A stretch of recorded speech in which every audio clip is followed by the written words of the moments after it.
नमस्कार। आज मैं बात करने वाला हूँ भारतीय फ़िल्मों के एक ऐसे अनूठे निर्देशक के बारे में, जिन्होंने लाजवाब फ़िल्में बनाई, जिन्होंने कई बड़े-बड़े कलाकारों को मौका दिया। उन्होंने अपने करियर की शुरुआत एक्स्ट्रा, फिर असिस्टेंट डायरेक्टर, लेखक, डायरेक्टर, प्रोड्यूसर और फिर स्टूडियो की स्थापना करने वाले व्यक्ति के रूप में की।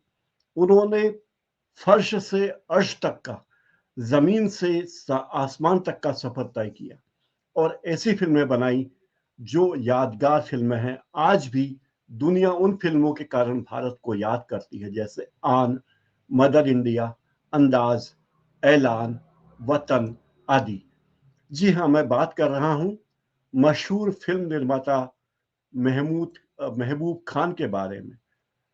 महबूब खान के बारे में बात करने के लिए इतना बताना काफ़ी है कि महबूब खान ने फिल्मों में शुरुआत की बहुत ही छोटे स्तर पर। वे एक्स्ट्रा से शुरू किया उन्होंने काम। दरअसल वो एक्स्ट्रा भी नहीं थे। वो बिलीमोरिया में, गुजरात के एक शहर में एक घुड़सवार अस्तबल में काम करते थे। उनका काम था घोड़ों के जो नाल घिस जाते हैं, उस नाल को बदलने का।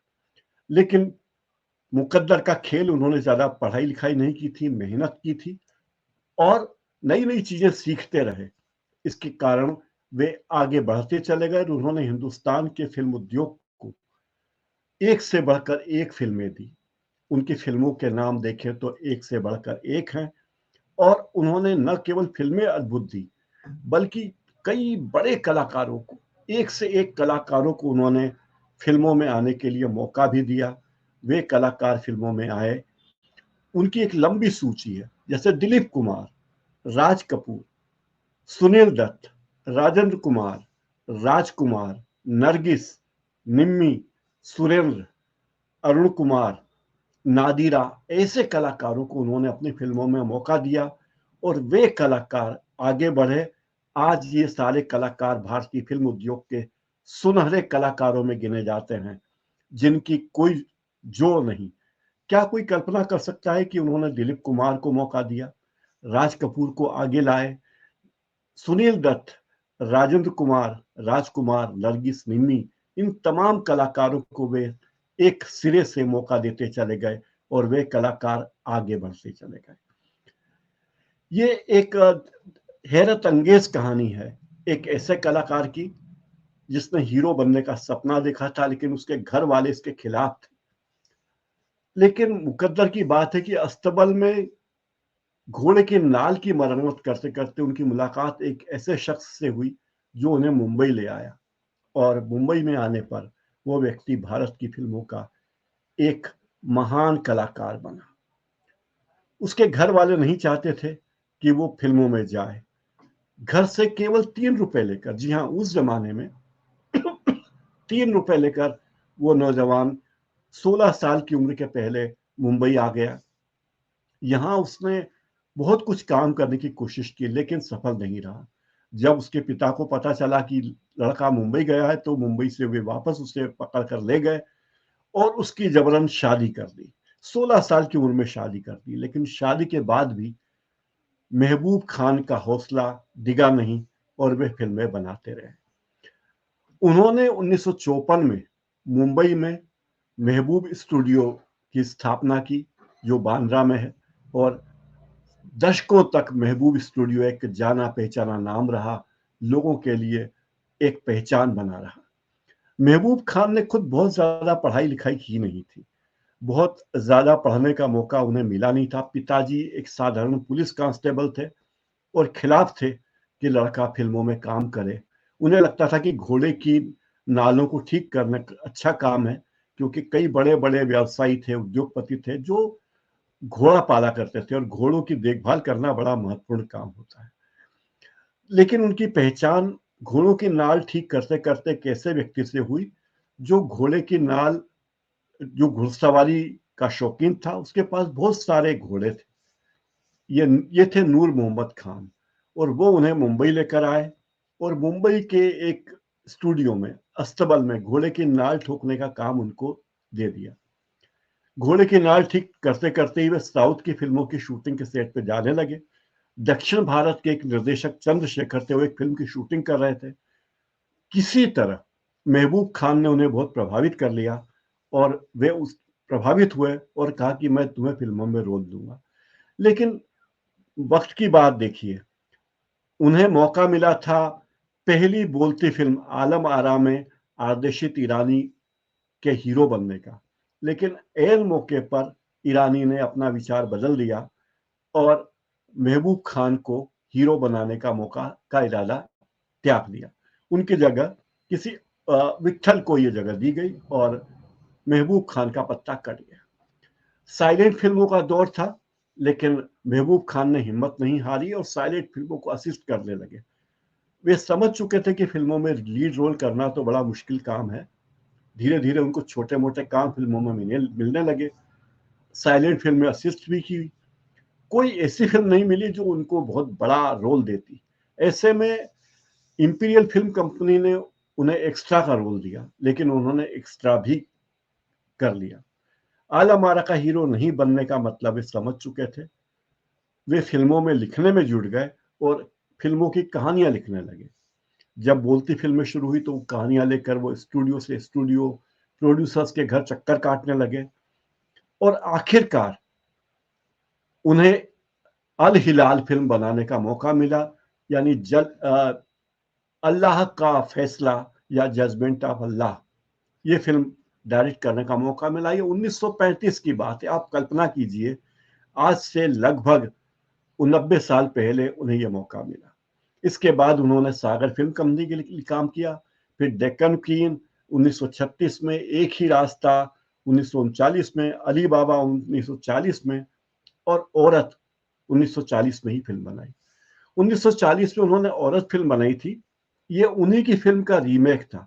ये देखिए कि ऐसा गजब भी हुआ कि उन्होंने अपनी फिल्म का रीमेक बनाया और वो बहुत चला। फिर उन्होंने 16 साल में जिससे शादी की थी उस पत्नी को तलाक दिया और औरत फिल्म की ही नायिका सरदार अख्तर से शादी कर ली। उनके 3 बेटे हुए। दूसरी शादी के बाद उन्होंने कोई बच्चा पैदा करने के बजाय अपनी पत्नी के बच्चे को ही गोद लिया और बेटे का नाम रखा साजिद खान। ये वो साजिद खान है जिनका कुछ दिन पहले इंतकाल हुआ और कई लोगों ने साजिद नाडियाडवाला के परिवार को शोक संवेदना भेजना शुरू कर दिया था कि साजिद खान नहीं रहे, बड़ा दुख हुआ। तो ये साजिद खान वो थे जो महबूब खान के दत्तक पुत्र माने जाते हैं। जब उन्होंने औरत फिल्म बनाई तो वो सुपरहिट हुई और फिर उन्होंने अपना खुद का प्रोडक्शन हाउस खोल लिया, महबूब प्रोडक्शन, और फिर मदर इंडिया टाइटल के साथ फिल्म बनाई और ये फिल्म भारतीय इतिहास की बेहतरीन फिल्मों में गिनी जाती है। जी हाँ, मदर इंडिया उनकी ऐसी फिल्म है जो सर्वकालिक महान फिल्म मानी जाती है। ये एक पहली फिल्म है जिसने इतिहास रच दिया। इसे एकेडमी अवार्ड यानी ऑस्कर के लिए भेजा गया था। इस फिल्म को बहुत तारीफ मिली, लेकिन एक वोट से यह फिल्म ऑस्कर पाने से चूक गई। महबूब स्टूडियो भारत का लोकप्रिय स्टूडियो बन गया। इसने बहुत सारी फिल्में आगे जाकर बनाई। यहाँ मदर इंडिया से लेकर ब्लैक, चेन्नई एक्सप्रेस, हाउसफुल 2 जैसे कई फिल्मों की शूटिंग हो चुकी है। इसके अलावा एक और बात है कि उन्होंने कई कलाकारों को उनका परिचय कराया फिल्मी दुनिया से। सुरेंद्र, अरुण कुमार आहूजा, दिलीप कुमार, राज कपूर, सुनील दत्त, राजेंद्र कुमार, राजकुमार, नरगिस, नादिरा, ये सब वो कलाकार हैं जिन्हें की मौका मिला महबूब खान की फिल्मों में काम करने के लिए। इसके अलावा उन्होंने जो उपलब्धियां हासिल की वो कम नहीं थी। महबूब खान ने बहुत डिग्रियां उनके पास नहीं थी, लेकिन दूसरे मॉस्को फिल्म फेस्टिवल में उन्हें जूरी बनाया गया। वे फिल्म फेडरेशन ऑफ इंडिया के अध्यक्ष भी रहे। लेकिन उनकी आखिरी फिल्म थी सन ऑफ इंडिया जो 1962 में बनी। ये फिल्म उतनी अच्छी कामयाब नहीं हुई। इस फिल्म में उनके बेटे साजिद खान थे, कमलजीत थे और सिमी ग्रेवाल थे, लेकिन ये फिल्म फ्लॉप हो गई। एक दुखद संयोग है कि भारत के प्रधानमंत्री जवाहरलाल नेहरू का निधन 27 मई 1964 को हुआ था। नेहरू जी की मृत्यु के एक दिन बाद 28 मई 1964 को महबूब खान का भी निधन हो गया। कई लोग कहते हैं कि महबूब खान जवाहरलाल नेहरू की मृत्यु को सहन नहीं कर पाए और वे भी ईश्वर को, अल्लाह को प्यारे हो गए। उनको सबसे ज्यादा पहचान मिली मदर इंडिया के डायरेक्शन से। इस फिल्म को 2 राष्ट्रीय फिल्म पुरस्कार मिले, सर्वश्रेष्ठ फिल्म का पुरस्कार मिला, फिल्म फेयर अवार्ड भी मिला, और इसके अलावा उन्होंने कई हिट फिल्में बनाई, एक के बाद एक कई हिट फिल्में बनाई। उन्होंने मुस्लिम समाज पर मेलोड्रामा बनाई, ऐलान, जो बहुत सुर्खियों में रही। इसमें कहानी एक ऐसे लड़के की थी जावेद नाम की, जिसे नजर पवार से प्यार हो जाता है। कहानी में ट्विस्ट है कि नजर पवार, जावेद की माँ, भी टीचर होती है। ऐलान उस समय की सबसे ज्यादा कमाई करने वाली छठी फिल्म के रूप में पहचानी गई। इसमें सुरेंद्र, मोहम्मद अफजल रिजवी, मुन्नवर सुल्ताना और लीला मिश्रा थे। 1950 में उन्होंने अंदाज बनाई थी। ये एक म्यूजिक मेलोड्रामा थी। इसमें दिलीप कुमार, नरगिस, राज कपूर, ट्रायंगल था। आप कल्पना कीजिए, दिलीप कुमार हो, नरगिस हो, राज कपूर हो, और ये फिल्म एक ऐसी ट्रायंगल हो जिसमें दिलीप कुमार नीना यानी नरगिस से मोहब्बत करते हैं, लेकिन नीना के दिल में उसके लिए प्यार जैसा कुछ भी नहीं होता। नीना राजन से यानी राज कपूर से शादी करती है। जब राजन को पता चलता है कि नीना कभी दिलीप से प्यार करती थी, तो वो इन दोनों को गलत समझता है और बड़ी गफलतें होती है। आन एक ऐसी फिल्म है जो सुपरहिट रही। इसमें दिलीप कुमार थे, 1952 में बनी थी। दिलीप कुमार, निम्मी, प्रेमनाथ ऐसे मजे हुए कलाकार थे, और इसकी कहानी राजा शमशेर सिंह के आसपास घूमती है, जो एक सिंहासन हत्या लेता है, लेकिन खौफ का शासन हो जाता है। आन अपने दौर की सबसे महंगी फिल्मों में थी, और उसके गाने बहुत सुपरहिट हुए थे। मान मेरा एहसान, अरे नादान, बहुत गाने हिट हुए थे। 1957 में उन्होंने मदर इंडिया बनाई थी। ये एक ऐसी माँ की कहानी थी जो अपने बच्चों को अपने दम पर पालने का दमखम रखती है। मुश्किलें आती है लेकिन बच्चों को पालती है, और अपने कर्तव्य पथ पर कभी भी हिलती नहीं, डिगती नहीं। इसमें नरगिस के साथ सुनील दत्त और राजेंद्र कुमार मुख्य भूमिका में थे, और ये बेस्ट फिल्म का फिल्म फेयर अवार्ड इसने जीता, और इसके बाद भी ढेरों इनाम जीते, लेकिन ऑस्कर पाने से चूक गई। दरअसल महबूब खान गुजरात के गांधीवी इलाके से थे। उनके पिता नूर मोहम्मद अली सिनेमा के प्रोड्यूसर में और घोड़ों की आपूर्ति करते थे। सिनेमा की शूटिंग में जब घोड़े लगते थे तो वे उन्हें सप्लाई किया करते थे। इस तरह उनका बड़ा दिलचस्प काम था, और वे घोड़े की नाड़ ठीक करते करते फिल्मी दुनिया में आए, और उन्होंने एक नई ऊंचाई हासिल की।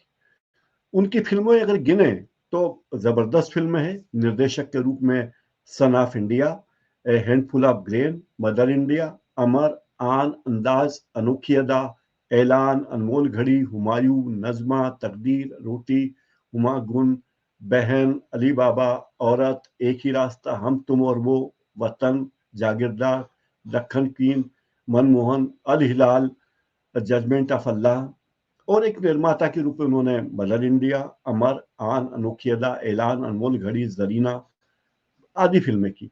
लेखक के तौर पर भी उन्होंने कई फिल्मों की कहानी लिखी, कुछ फिल्मों के स्क्रीन पे लिखे, और दुनिया भर के स्क्रीन अवार्ड उन्होंने प्राप्त किए।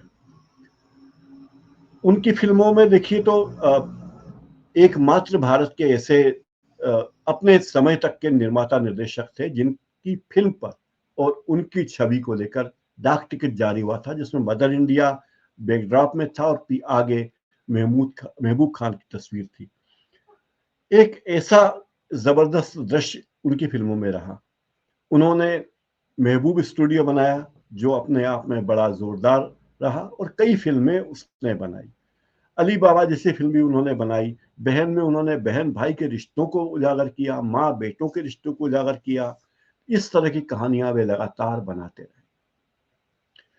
महबूब खान की कहानी ये चीज बताती है कि अगर आदमी में हौसला हो और कुछ करने का जज्बा हो तो वो कुछ भी कर सकता है, और ये भारत में संभव है। कि अगर आप में प्रतिभा है और आप कुछ करना चाहते हैं तो कुछ भी करना असंभव नहीं है। सलाम है महबूब खान को। मुझे लगता है कि आने वाली पीढ़ियां उनसे सबक सीखेंगी और बेहतरीन फिल्में बनाने का ख्वाब जारी रखेंगी। अगर आपको फिल्मों का शौक है तो वन फिल्म ची को सब्सक्राइब कर लीजिए, लाइक कीजिए और अगर वीडियो पसंद आया तो शेयर भी कीजिए। ये चैनल मेरा नया है और मैं इसमें नई नई बातें फिल्मों को लेकर आपके सामने लेकर आता रहूंगा। मेरी कोशिश है कि फिल्मों को लेकर कुछ गंभीर बातें भी हो और फिल्में केवल मनोरंजन का साधन नहीं है या व्यवसाय नहीं है। आज के लिए इतना ही। मेरे इस कार्यक्रम को लाइक शेयर सब्सक्राइब जरूर कर लीजिएगा। बहुत बहुत